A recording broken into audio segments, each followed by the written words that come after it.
When the most successful investor of all time speaks, you simply listen. But this time he's not offering words of wisdom on how you can grow your wealth. No.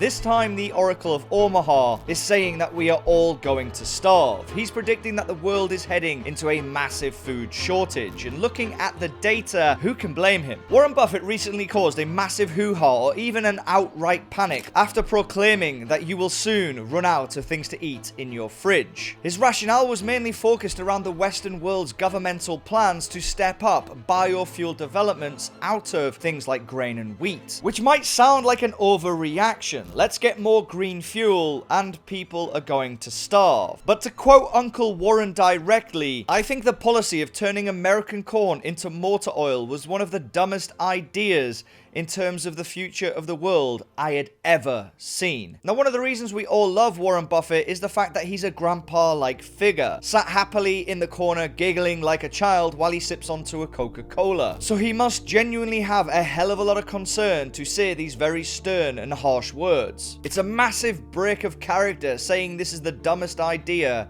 he has ever seen. It was one of the dumbest ideas. If we do some digging, President Biden has come out to endorse the idea of adding ethanol extracted from corn into gasoline. That's a bunch of malarkey. This will lead to an introduction of E15 gasoline that uses 15% ethanol blend into the market. Some people who see the bigger picture of this massive change are calling it outright outrageous, which, to be honest, could be very true. But Biden and his team of merry men, women, and everything in between, We choose truth over facts. is thinking that by doing this, it will cut gas prices between 10 and 20 cents per gallon, which I'm sure most Americans would welcome right now. But this trade-off to save 20 cents on fuel per gallon would mean that your children could potentially go hungry. The amount of food we will lose to produce biofuel is nothing short of an absolute scandal. The US is currently wasting over 30 million acres of land to cultivate a tiny, insignificant amount of fuel. To put that into perspective, that's the full size of the state of Iowa, which already has fertile lands. And if you're still not convinced, the amount of corn needed to fill an SUV with ethanol would feed a family for a complete year. It's utter madness. But even with this massive landmass to lower fuel costs at the pump, you've probably still yet to feel this impact actually come into place. As we speak, we are already grappling with several events and factors that are already undermining food security. So just by putting two and two together, it's safe to conclude that as we go through this idea of getting fuel from crops, we are only making the food crisis we're currently in much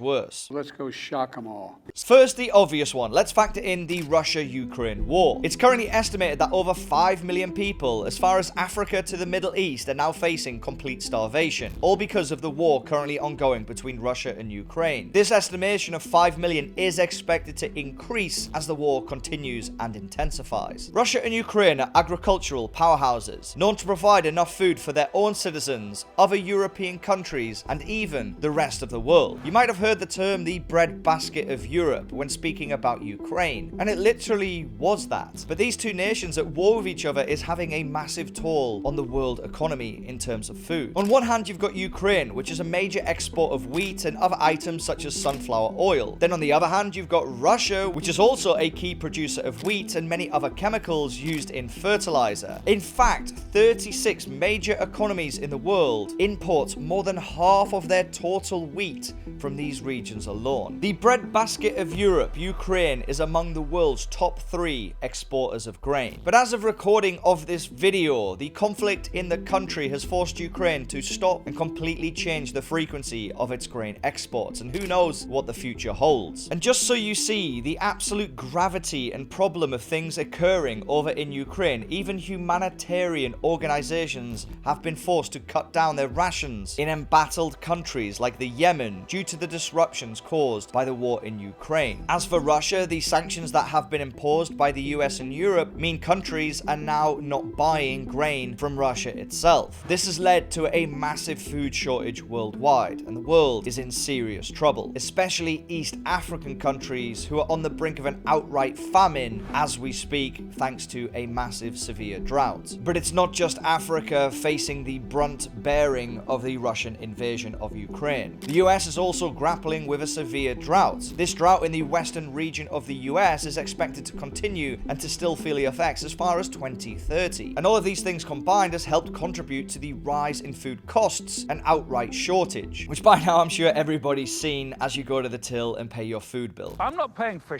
We are currently in the worst food crisis since 2008, a horrific era in terms of finances in recent history. The second big factor that is affecting food prices outside of the Russia-Ukraine war is the absolute shambolic and idiotic economical policies the Western world has imposed on itself. Currently, the EU is pushing new climate regulations to convert a significant chunk of the continent's farmland into a place for growing crops that are used in energy. Already, most petrol sold at pumps in EU countries comprises of 5% bioethanol and 95% gasoline. This is usually again denoted by that E5 label. So next time you're at the pump and filling up your car and wondering what the hell this E and number means, well, now you know, thanks to a bearded bloke on the internet. Some countries have moved to a new generation of fuel that contains up to 10% bioethanol, obviously known as E10. Wow! And as the European region looks on to reduce its climate change by cutting down emissions from fossil fuels, motorists across the EU could soon be putting even a bigger percentage of alcohol into their car tanks. In fact, according to studies, by 2030, 1/5 of the fuel that motorists put into their petrol tanks could be complete alcohol. The European Commission is currently looking at the benefits of having a whopping fuel that is 20% ethanol, aka E20, and they will be trying to push the E20 fuel more and more down motorists' throats. Do it. As the mainstream green narrative gains traction. But here is where the problem lies. When governments implement this plan of E20 and above, food prices will absolutely skyrocket. Deforestation around Europe and the Western world will have to increase. Forests will have to be demolished to free up new farmland. The land that is currently set aside to generate corn and wheat and other crops for food will instead have to be used to push the green fuel agenda. And thinking on it, what will the tree hugger vegan now think? They voted for this green narrative and now you destroy forests and moreover their food source so that you can fuel a car. I got hairy legs. Jokes aside, it doesn't really make much sense to use a huge fraction of the world's crops to produce a partial amount of the global's need for energy. It's estimated that 30% of the world's crops could currently produce just 2% of the world's energy. Imagine how expensive food would become if that 2% was to be increased. So maybe Warren Buffett actually has a point, and we should be really concerned about this. As we continue to elect incompetent leaders around the world, literally every single nation, leaders that move to solve one problem by creating a much bigger problem, we have to ask, is this the best the world has got to offer? What happened to brilliant minds leading the way? Why are they not stepping up? Well, you can leave your answers down in the comments. And above all else, why are teddy bears never hungry? Well, of course, it's because they're always stuffed. See you later. You shut the f*** up!